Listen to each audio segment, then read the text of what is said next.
Bienvenue à vous qui regardez cette vidéo. Donc, comme le titre s'intitule, avertissement. Donc, pourquoi je fais cette vidéo? Pour vous avertir de quelque chose d'important qui s'en vient pour vous. Figurez-vous que nous avons deux mondes bien distincts. Donc, le premier monde, c'est bien sûr le monde physique que nous connaissons tous, dont nous vivons actuellement. Mais ensuite, il y a un autre commencement qui va se dérouler pour une vie qui sera éternelle. Une vie qui n'est pas comme celle que nous vivons actuellement. Et donc, il y a un créateur. Et cet avertissement, c'est que le créateur va envoyer ses anges pour venir chercher les élus et pour séparer les justes et ceux qui n'auront pas accepté malheureusement de suivre le Messie. Voilà, donc je vais vous lire un passage maintenant à vous qui regardez pour cette première partie donc de cet avertissement. Matthieu chapitre 24, le verset 31, qui dit ceci: alors le signe du Fils de l'homme paraîtra dans le ciel.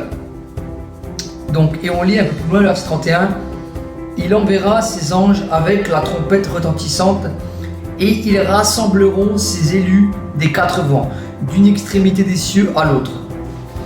Voilà, donc les anges vont rassembler les élus, ceux qui ont été choisis, donc par rapport à leur choix.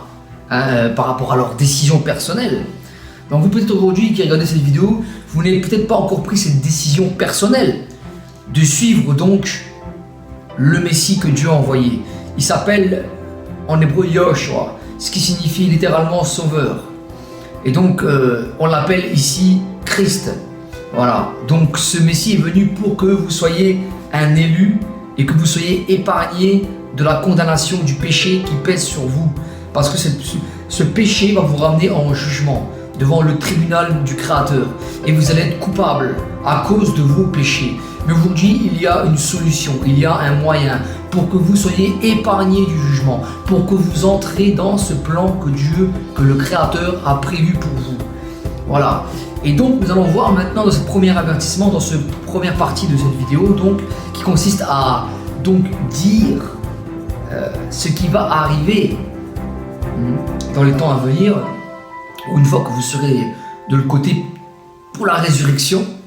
Donc, on va lire maintenant le Messie Christ expliquer toujours en parabole les choses mystérieuses. Et ensuite, il donne la signification. Et là, nous allons voir la parabole et ensuite nous allons voir la signification de la parabole.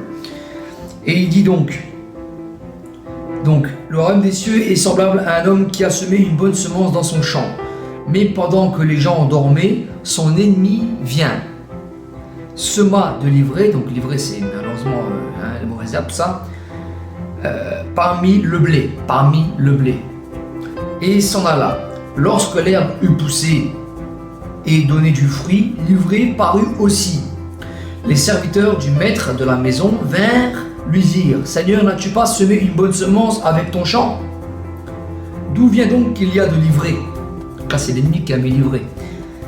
Il leur répondit: c'est un ennemi qui a fait cela. Et les serviteurs lui dirent: veux-tu que nous allions l'arracher? Non, dit-il, de peur qu'en arrachant l'ivraie, vous ne déracinez en même temps le blé. C'est écrit: laissez croître ensemble l'un et l'autre jusqu'à la moisson. Et à l'époque de la moisson, je dirais au moissonneur: arrachez d'abord l'ivraie et liez-le en germe pour le brûler, mais amassez le blé dans mon grenier. Donc là, on voit ici dans cette parabole qu'il y a deux types.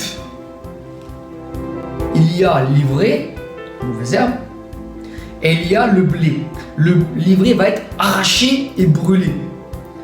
Et le blé va être amassé donc dans le grenier. Ici nous lisons bien, voilà, dans ce champ. Donc maintenant, nous allons voir l'explication. Nous allons voir l'explication maintenant de cette parabole. Le Messie Christ nous donne l'explication. Yoshua nous donne l'explication. Nous allons voir le verset 36. Donc là, les disciples lui demandent: explique-nous la parabole de l'ivraie du champ. Parce qu'ils n'avaient pas compris cette parabole. Et là, il va leur expliquer. Il a répondu: celui qui sème la bonne semence, c'est le Fils de l'homme. Le Fils de l'homme. Donc, La bonne semence, c'est quand vous allez recevoir la bonne nouvelle du royaume, hein, vous allez recevoir la bonne semence. Et donc là, ici, la bonne nouvelle du royaume, c'est que vous pouvez être sauvé, que vous pouvez avoir la vie éternelle en suivant le Messie Christ que Dieu a envoyé pour sauver l'humanité du péché et de la mort, pour vous donner la résurrection et la vie. Voilà. Et un nouveau commencement pour un règne éternel avec lui. Et vous épargner donc de la condamnation, de la punition éternelle, de la séparation du Créateur. Donc ça, c'est la bonne nouvelle, c'est la bonne semence. Et ils disent, donc, celui qui sème la bonne semence, c'est le Fils de l'homme. Voilà. Le champ, c'est le monde. La bonne semence sont les fils du royaume. Donc les fils du royaume ont cet ordre d'annoncer cette bonne nouvelle, cette bonne semence. Voilà. Cette bonne nouvelle, c'est que nous devons être sauvés par le Messie. Voilà. Que lui nous donne la vie éternelle, qu'on doit l'accepter dans notre vie. Le suivre en tout cas. Donc, et les fils du royaume se chargent de ça. Le Christ nous explique dans le livre de Matthieu, chapitre 5, versets 2 à 12, « Heureux ceux qui procurent la paix, car ils seront appelés fils du Très-Haut, fils de Dieu. » Donc les fils du royaume céleste, ce sont bien sûr ceux qui font la volonté de Dieu, ceux qui apportent la parole de Dieu, ceux qui proclament l'évangile, la bonne nouvelle. Donc les fils du royaume, ce sont eux. Hein. Les vrais, ce sont les fils du malin. Donc les fils du malin, ce sont ceux qui vont diviser malheureusement cette vérité, cette bonne nouvelle qui est simple à recevoir et à accepter. Cette bonne nouvelle, c'est que vous pouvez être sauvé aujourd'hui. Et donc, l'ennemi qui l'a semé, c'est le diable. Donc l'ennemi qui a semé cette déformation, hein, parce qu'il y a des gens qui viennent apporter un faux message et qui erronent justement cette bonne nouvelle de ce royaume-là qui va être instauré par le Créateur au travers du Messie. Ils sont en train de dire que cela est faux, etc. Ça, c'est ce qui est ici. Les fils du malin. Donc, et l'ennemi qui l'a semé, bien sûr, qui a permis que cette fausse doctrine, que ces fausses choses arrivent, eh bien c'est le diable.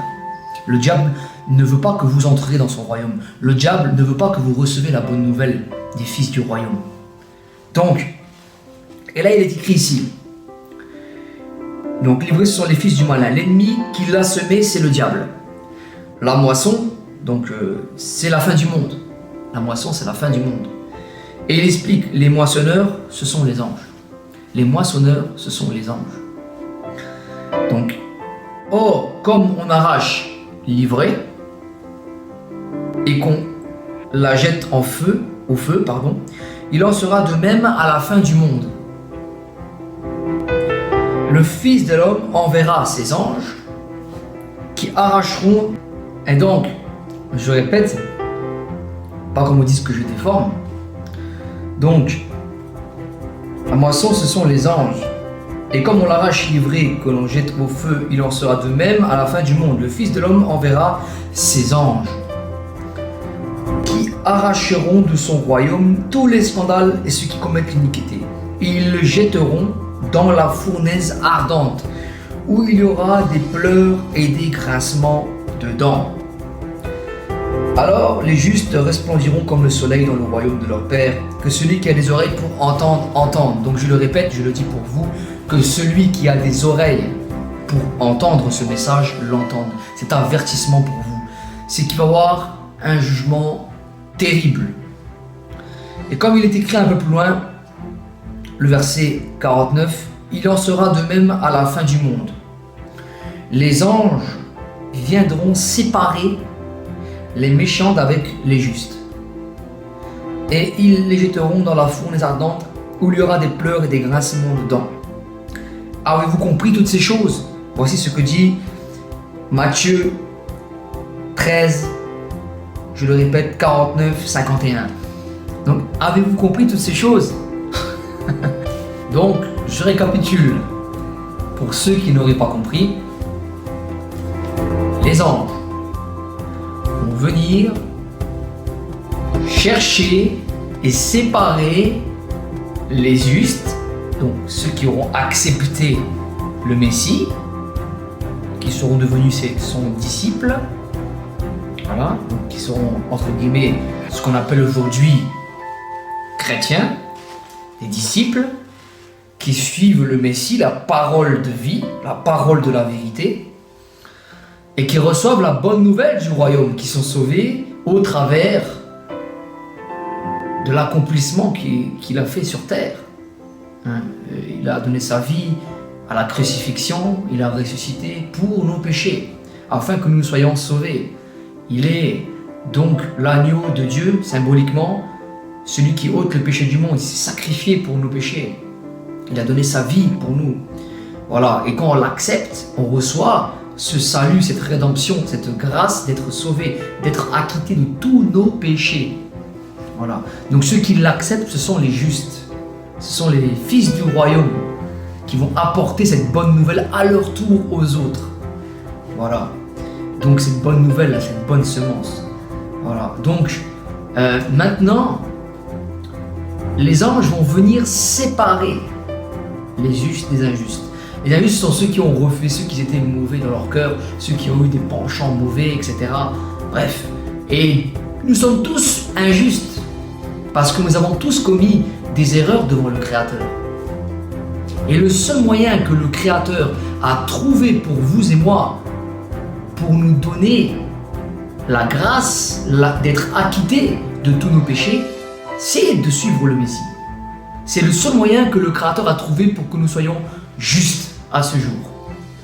Donc, il est écrit dans le livre de l'Apocalypse, comme vous le savez très très bien, l'Apocalypse chapitre donc le 7, comme il est écrit ici, voilà, comme vous le voyez, les anges vont frapper dans le temps à venir la terre. Donc, mais il est écrit expressément, ne faites point du mal à la terre, à la mer, bref, etc., jusqu'à ce que nous ayons marqué du sceau front des serviteurs de notre Dieu. Voilà. Donc, si vous acceptez, si vous devenez injuste, vous allez être épargné de la punition, du châtiment, enfin bref, voilà. Vous aurez accès au royaume. Mais il y a une condition. Il faut accepter.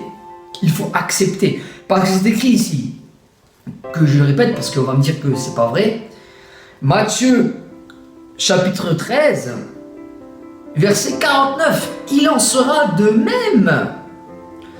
À la fin du monde, les anges viendront séparer les méchants d'avec les justes et ils les jetteront dans la fournaise ardente où il y aura des pleurs et des grincements de dents. Avez-vous compris toutes ces choses?